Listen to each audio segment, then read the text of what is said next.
we're gonna be reading some true Grindr horror stories. I personally have had some experience with Grindr. I met my first boyfriend on there back in the closeted days. And if you don't know what Grindr is, it's basically a hookup app. I didn't really know that at the time, if I'm being completely honest. I thought it was just like Tinder for gay people. And you can message anyone on there. A lot of people don't even have profile photos. And you don't even have to match to message people. It also tells you like how many feet away the person is. So I have one really quick Grindr horror story. It's not that bad, but I remember when I was on Grindr, there was like this really creepy dude on there, and it was like this older guy, and I was like barely 18 at the time. And I remember this guy messaged me, and since it says how many feet away they were, it was like 1,000 feet away or something, and I was like, and he messaged me, and he was like, hey, you could throw a rock and hit my house from here, or something like that. I was like, Jesus, take the wheel. If you're new here, you may not know that I used to tell a lot of scary stories on this channel. Well, I kind of started catering to the gays more, did a lot of gay content, so I thought, why not bring back the horror stories with a gay twist?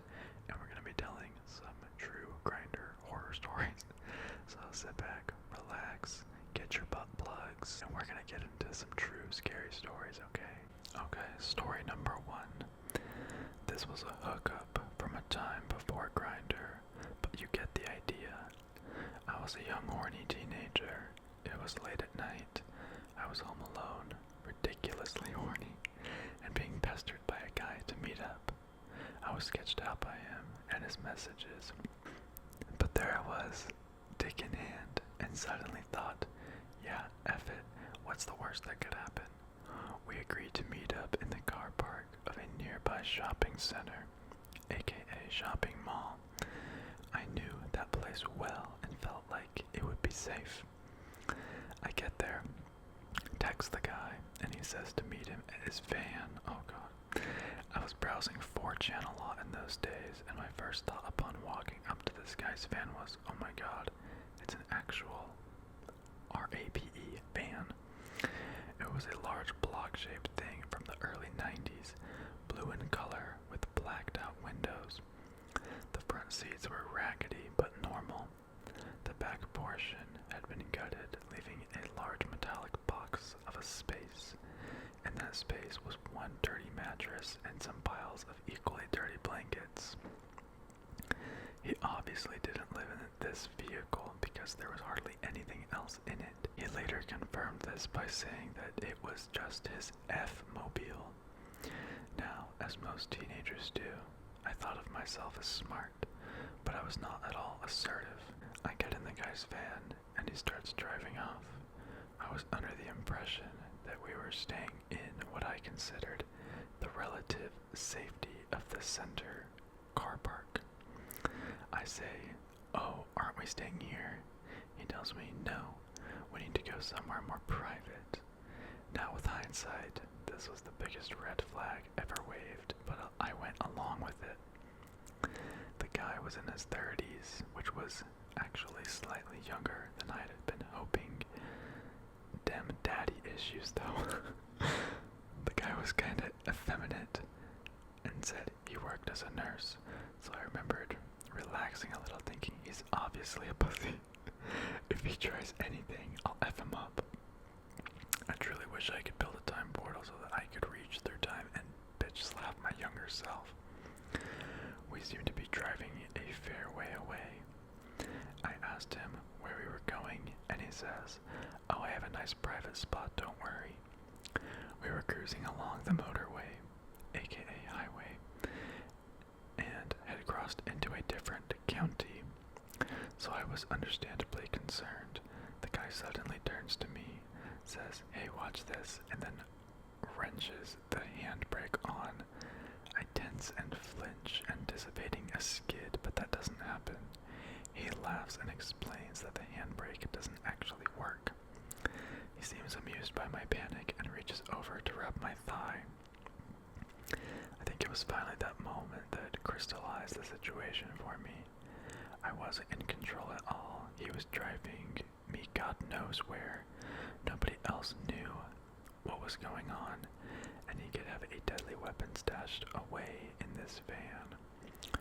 I'd read lots of erotica about young hitchhikers with old truckers, and there's always a moment where the older male reaches over to suggestively touch the young guy's leg. The reality just left me cold. My legs were tense like a coiled spring, and his touch just felt alien. He turned off the main road and went onto the minor roads, and then the dirt roads, and then we were in the woods. He suggested that this secluded location was perfect, and talks for a minute about how the police like to lock up homosexuals, and that people like us need to stick together. We head into the back of his van and lay on the mattress. We kiss for a while, and he comments on how tense I am. I'm still not into it at all. He tries to blow me, and he's really awful at it. Not much tongue, not much sucking, but a lot of teeth gnashing on my dick. He seems totally into it though. He's making squelchy sounds, almost literally like om and om and om. I'm not sure he realizes there's any problem. At some point, I think we are interrupted by a passing vehicle. The guy seemed particularly concerned by this, and I took the opportunity to say, "Hey, I don't think this is working out. Can you drive me back?" To the guy's credit, he didn't show much resentment and agreed to drive me back to where we met. The drive back was thankfully a little less tense, but a lot more weird. We chat about our lives a little. The guy talks at length about society and the conspiracy against homosexuals. He reveals that he's a registered sex offender. After a few of the underage boys he's been effing had told on him, he framed this as being ridiculous because they loved cock. They still do. He talked about it for a while, but I was kinda numb and forgot a lot of it. When we were closer to our destination, he mentioned with regret that he had 2 young sons that he wasn't allowed to see anymore. He dropped me off back at the center, and the last thing he said to me was, "See you later, son." I noped all the way home. On the other hand, I was happy not to be murdered and left for dead in the woods. That is really creepy. Okay. Next story. I was 19 and pretty naive because I never did anything before with a guy and trusted people. His profile was blank and said his age was 26 and average shape. He said he was handsome and his phone glitched when he sends photos, so I believed him. Oh no. We went to get pizza, and when I stepped out of my car, this old man was waiting for me. He was definitely not 26. He was around 300 pounds, creeped out, but might as well enjoy pizza on him, right? We got to a bit of talking, and he kept telling me vulgar things, like how he cannot have sex less than 3 times a day, and how dedicated I had to be to him or else he wouldn't consider me and him dating. Eventually, he told me his real age is 45, and that he's a dental student. I asked him to take off his baseball cap because I was curious if he had hair or not. What I saw was a huge horn. He said it's a very large cyst on the top of his head, and he shaves his head to avoid irritation or something. Imagine cartoon characters getting bonked on the head and having that large swollen lump afterwards. That's what I saw. After pizza, I acted like I had a decent time and would message him later. I would actually block him the second I got into my car. Since I was parked further away, he offered me to take me to my car via his car. I said sure because I felt he was harmless, although very creepy. In his car, he asked if he could inspect my teeth since he's a dental student. I said no, but he strongly insisted, and I said whatever. That's when he took out his belt of dentistry tools and unrolled it. He puts on a headlight and starts picking at my teeth. Oh my god. I didn't know what was going on, but I didn't like it. This guy is weird and doesn't know proper etiquette. I told him my phone dropped on the side of the seat, so when I went to get it, I left the car and drove off in my own car. So from now on, I make sure the person I'm talking to is real, and at least get to know them a bit before meeting at a public place. Oh my god. That is actually insane. Okay, next story. Well, this did not happen on Grindr. It was a different dating app. But I'll tell it anyways, just so I'm clear.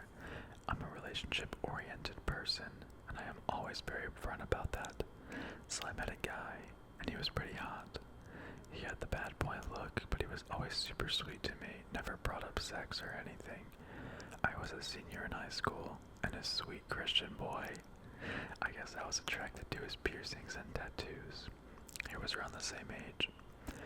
But we talked for about a month, and he was very gentlemanly. Everything was awesome. He also opened up to me about the fact that he had a boyfriend that killed himself a few months back. He didn't talk about it a lot, but he just let me know, just because we were getting close. We talked about going to one of my school dances together, but before that, we wanted to meet up to see how things would go. First, he asked me if his uncle can pick me up. Oh god. Because I did not drive, and we could have more time together if his uncle came to get me. I said no because that just seems sketchy. Any old guy can have a fake profile, then pick up young guys by saying, hey, my uncle will be picking you up. So I said no. He said fine, he'll come and get me later, but I should sleep over with him so that we have more time together. My parents didn't allow me to stay with guys, so I lied to them and said I was staying with a girlfriend that they knew. He comes and picks me up with one of his girlfriends. He still looks gorgeous. Then he asks me if he can smoke in the car. I said no, because I did not feel like breathing all that in, plus I knew we were going to be making out, so no. We get to his family's place. We walk in the door, and he starts screaming at his uncle and grandma to get the F out of the house. Okay. Then we go into his bedroom, and he throws me on the bed and starts making out with me. I tell him to slow down. He pulls my D out, and he pulls his D out. Now, as horrible as this sounds, at this point, I figured I had to just go with it because I had no way home. And if I said no, not to mention he wasn't taking no for an answer, which I just want to say is never a justification for forcing oneself on someone else. Anyway, he was gorgeous and his dick was so big, so I figured I may as well make the best of the situation, even though that is not what I wanted. So now, the shitty part. I'm going down on him. He calls his friend that was just in the car with him. I'm a little confused, but I just keep doing my thing. His friend answers the phone and says, hey, I'm coming to stay with you tonight. We just need to take this guy home first. I stop immediately. After that, he did not talk to me or touch me. He went into the kitchen, made himself some food, sat right next to me, ate his food, and stared at pictures of his boyfriend that committed suicide. Pure silence. That's what he did the entire 30 to 45 minutes that we waited for his friend to come pick me up. It was incredibly awkward. I grabbed my bag that I packed because he had begged me to stay with him, and I lied to my parents to make that happen. Then, when we got in the car, he told me maybe he wouldn't have been such a bitch if I would have let him smoke. Oh my god. The next day, he texts me saying, you give amazing head. And I call him out on the fact he pretended to want something serious than actually just wanted sex. He never replied to me. Okay, that is a sad story. Okay, there are 3 true Grindr horror stories. I hope you guys enjoyed this short little ASMR video. Hopefully you guys liked it. Maybe I'll tell some true subscriber Grindr horror stories if you guys have any. Also, I wanted to give a shout out to my patrons on you so much, Princess. Will, Holloway, Colleen, Len Solo, George Post, Blaine B, Adam Ferguson, Jumpscare, Talon, Alistair, and Zach Summers. You guys are my top patrons this month. I appreciate you so much. Thank you, thank you, thank you, thank you, thank you. And stay homo. I'll see you guys later.